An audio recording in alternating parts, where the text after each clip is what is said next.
Hi everyone, my name is Ray, or some of you might know me as Tiki with Ray, and today I am in the heart of Indiana.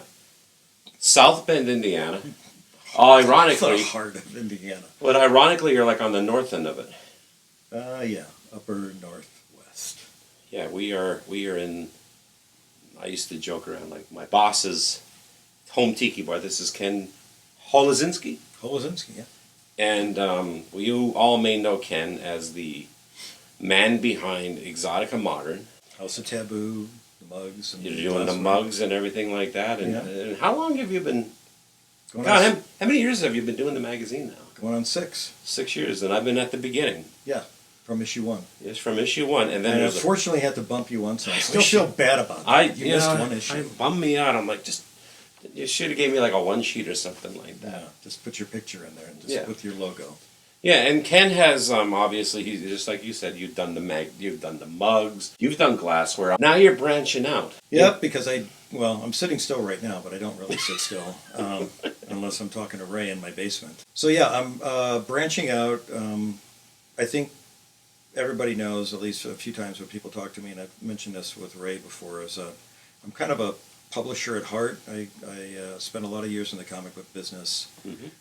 Published my own comics. Yes, you did. I still have the one you gave me. Which one was it? It was like a Dracula, like a vampire. Oh, sure, the Nosferatu adaptation.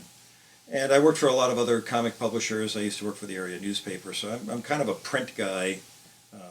Growing up around that sort of thing, buying comics and then getting into comics and working in comics. So I've always liked print. So the opportunity to do Exotica Modern was perfect as I was getting into the tiki scene.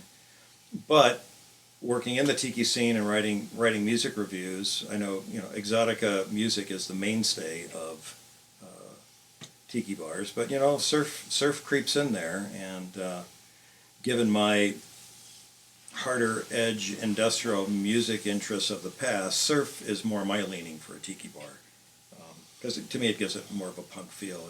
You've got a little more aggressive rock stuff going on in the background, depending on what band they're playing, like Dick Dale or something like that. But yeah, you're actually an industrial guy.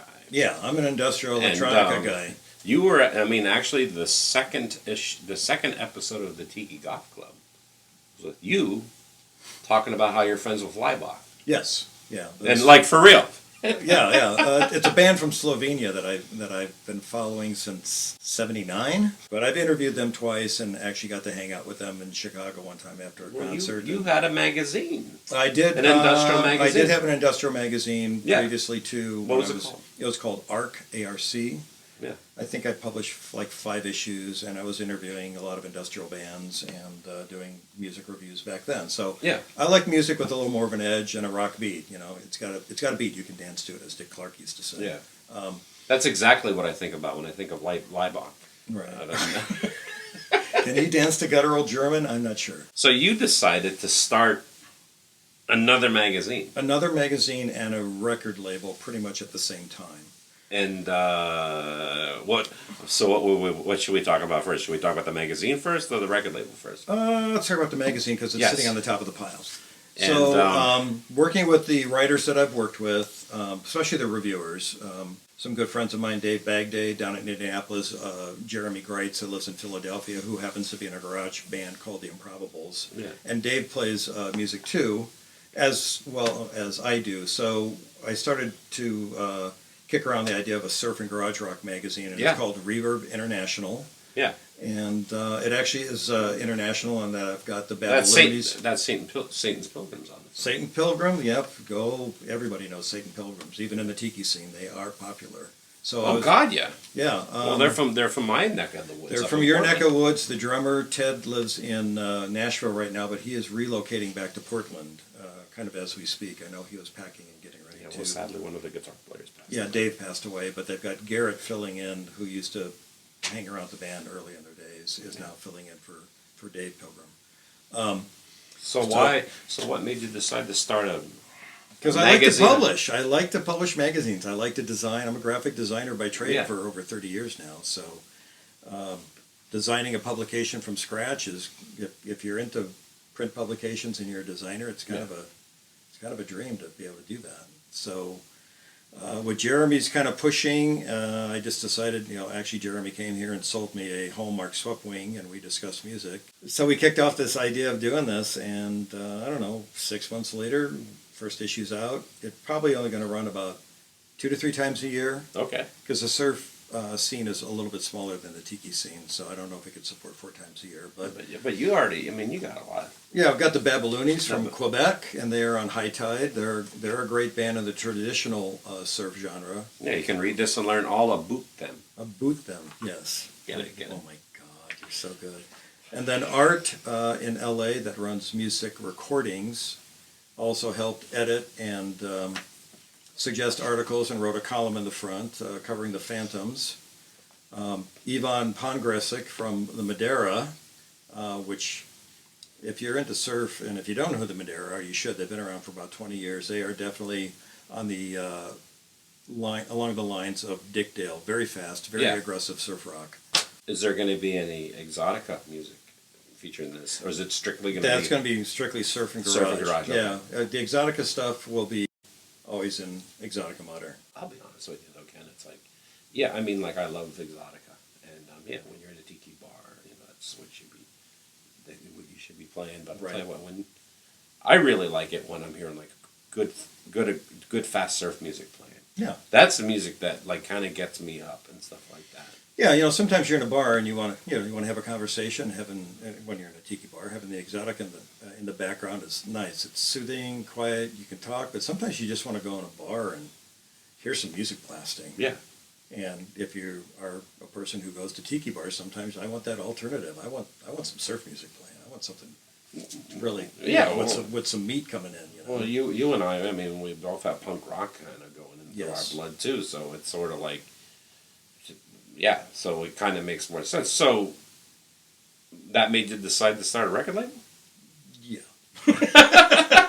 How did this come about? I really love. Last trip to Palm Springs, going to Tiki Caliente. My friends were, and one of them is a guitarist who's played in several punk bands.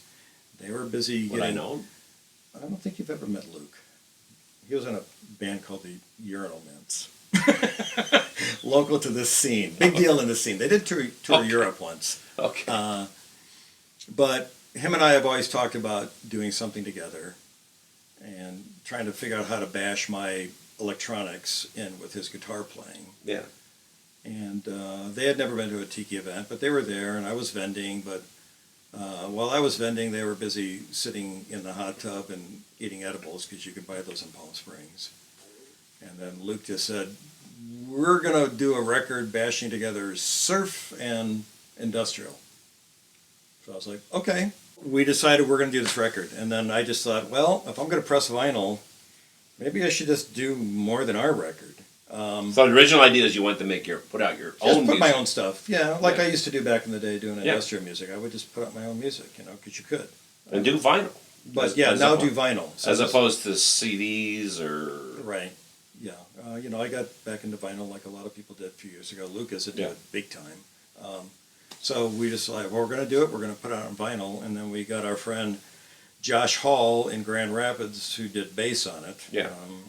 And then I'll just start peeling off records here. Yeah. Let's see what we got here. So this is our project. This is a mashup of electronics, industrial, and surf called Test Subject 17. I tell you, that's a bitchin' cover too. Thank you. Yeah. More stuff I get to design. You designed it? Mm-hmm. Oh, damn. Yeah. And this one we can pull out. The other ones are sealed. So this is, I've had people describe it as Ministry meets The Cure meets B-52 meets surf. And then all the records I'm doing are on some sort of slick colored vinyl. Damn. Actually, the Test Subject 17, we told the pressing plant, which is Smash Plastic in Chicago, they random. There's like 6 different random colors, so you don't know what color you get. What does Test Subject 17? We decided we didn't know what we were going to call ourselves. Yeah. And there's some sci-fi elements. I've sampled some sci-fi bits, kind of like Manor Astroman and some of the other bands do. Yeah. So it's sort of a sci-fi surf thing too. Cool. So we I'll tell you what, I mean, I love Manor Astroman. They're one of those bands. Seen them If 3 they times, if yeah. they come, I go see them. I drove 2 hours to Chicago to see them last May, and then drove home late night after seeing them play. It was they're phenomenal. Oh yeah, I've driven many distances to see them myself. So we had our first song. We didn't have any song names. We were just like Test Project 1. And Luke's just like, let's just call ourselves that. I'm like, no, 1 doesn't sound right. Let's pick a cooler let's number. pick a cooler number. So 17 was it. And then I'm like, we sat on that for a while. Then I thought, not project, let's call it subject. So Yeah. all of us in the band are like, we are Test Subject 17. Yeah. And the album is called I Am Test Subject 17. We thought about getting temporary tattoos that people could wear that says I Am Test Subject 17. So everybody is Test Subject 17. So here's some of the songs. You have Experiment A is the It's the sides, yeah. and then Experiment B Is the B side, obviously. and you got Specimen, Interphase, Go Mortals. I tell you what, if I need any graphics, My favorite song title is Seismic Disruptions of a Disproportionate Scale. That's my favorite song title. is that how the chorus goes? There's no words. It's a lot of samples, but no words. After getting this, while we were working on the songs and recording, I went to Atomic Tiki Bazaar in Grand Rapids, which, again, my friend Josh Halta plays bass on Test Subject 17. Him and his wife Amy run that event at Max's South Seas Hideaway in Grand Rapids. And the night before, they always try and arrange surf music or whatever with Ted at the Tip Top Lounge. Tip Top Lounge Deluxe? Tip Top Deluxe? Tip Top Deluxe. I always forget that part. And the Madeira happened to be playing, so I started talking to Yvonne about what his plans were to do any vinyl, because they didn't have much stuff at the merchandise table. Yeah. And Yvonne's mentioned they were sort of winding down the Madeira so they could start a new project called Lords of Atlantis, but I'm like, yeah, but we should still put out a Madeira album. Yeah. So we decided on the best of the Madeira. And if you know what the Madeira is, it's an island off the coast of Spain, and it's an archipelago. So that is what we call the album title. This has 10 tracks, which the band picked themselves. So it is a best of. It is a best of Okay. picked by the band themselves. But now they're no longer together. Yeah, I mean, they've been around for like 20 years. Patrick still lives in Indy. Yvonne lives in Hillsdale. Yeah. Dane lives in Carmel, Indiana. But while I was there, Yvonne mentioned that he was starting Lords of Atlantis with Jeremy DeHart of the Mancoras, and is he in the Aqualads? I think he's in the Aqualads. And then they were using John Paul Bollock, that plays with nearly every surf band on the West Coast. Yep. And then Literally. and then Dane Carter was going to play drums on Lords of Atlantis. Yeah. It's like, well, would you consider that project too? So as long as I'm dropping wads of cash, I decided to do Lords of Atlantis. do a little bit more, and there's the debut album from Lords of Atlantis, which has gotten absolutely fabulous reviews, and it is really, really good. They recorded a lot of it during COVID. They flew. They did some at the college while the college was shut down in this big cavernous hall. Yeah. So you get wonderful reverb, and it's a modern masterpiece of surf. I feel it is. And so far with these, did you do the? I did all the graphics. You're doing all the graphics. Yes, Okay, I cool. am.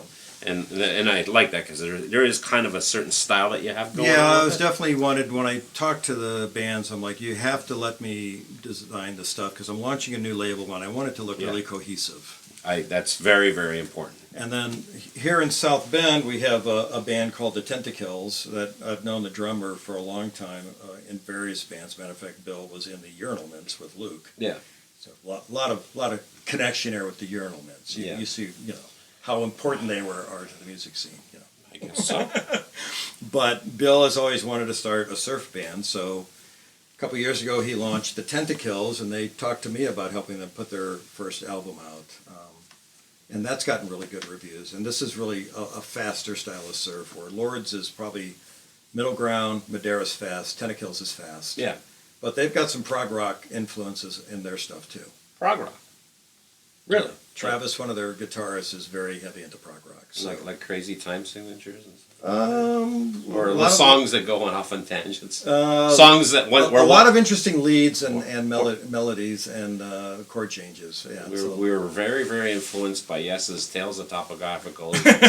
So it's a double album where each side is one song. Well, I know Travis is big into King Gizzard, so okay. you know, there's some of that kind of stuff. Did you going have on. a prog rock phase, though? Me? Yeah. Not really. Maybe Yes, if you consider Yes prog rock. Yes, but of course. in the 70s, early Yes. Yeah, they're probably my favorite prog rock. Not later Yes. But then I used to be in the prog rock, and then I discovered punk rock. Yes. Yeah. Exactly. Enough of those 10-minute songs. So- I want something really, really fast. So, okay, Wait, we're not done Oh, yet. we're not done yet? No, we're not done yet. So every year I have a big summer party in my backyard. Yeah.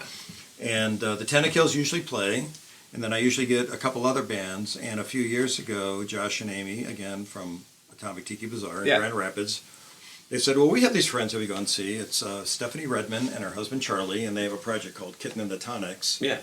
They really more came out of the rockabilly scene, but they have surf touches, especially Charlie's guitar work. Yeah. Stephanie plays stand-up bass. She's phenomenal. I don't even know how she drags that bass around because she's a tiny little thing. But The boyfriend. the husband. The husband. The husband, Charlie. No, she lugs that thing Oh, around. really? Yeah, she does. But Oh, no, wait, is that the bass? Is that the actual bass? that's her actual bass and her. Yeah, it's huge. It looked like it's taller than her. Yeah, but they played at our party one summer, and then just this year she asked if I wanted to help put out something on vinyl. So I've done the first 7-inch. It's a 4-song EP. I love it. It's really good, and that's on a turquoise vinyl. All these records are on different color vinyl. And this just came out like a month ago. Matter of fact, they're playing in town tonight, but No, wait, in town in... Niles, Michigan, which is like 30 minutes Oh, from okay, here. I was going to say, like, there's a downtown South Bend. There is a downtown South Bend. You're just never here long enough to see it. You just fly in, crash at my house, I make you something to drink and feed you, and you go on your merry way. Yeah, that's how I do shit. That's how Ray rolls. That's how I rate roll. Well, now you don't need to feed me alcohol too much anymore. No. So needless to say, 5 releases 5 releases in a year. in a year. Yeah. Damn. Yeah. You work fast. Please buy records. And the magazine. And the magazine.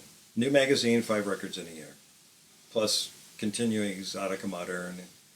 Still continuing making mugs at this point. So you're still doing literally all of it. All of it, yes. God damn. Yeah. So I have a very expensive espresso machine upstairs. Oh, and Keeps me going. And I've had that coffee too. So if anyone wants to pick up the new magazine or any of your records, where can they go? House of Taboo. That's It's all on the House of Taboo okay. website. Make sure it's TABU when you spell House of Taboo. Because if you go to the other one, you're going to see some stuff that maybe you want to see, maybe you don't. Depends on your inclination.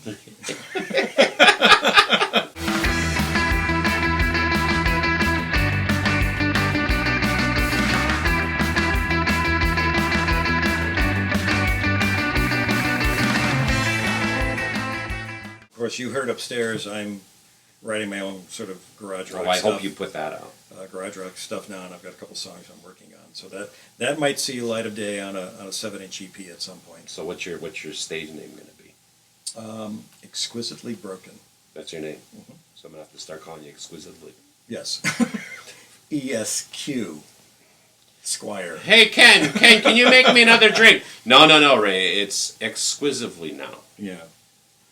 I should get going. Yeah. Want to support the Tiki with Ray show and look cool doing it at the same time? Then head over to tikiwithray.com and buy yourself a Tiki with Ray shirt. They're only $20. Tony Canepa did the design and they're screen printed in America.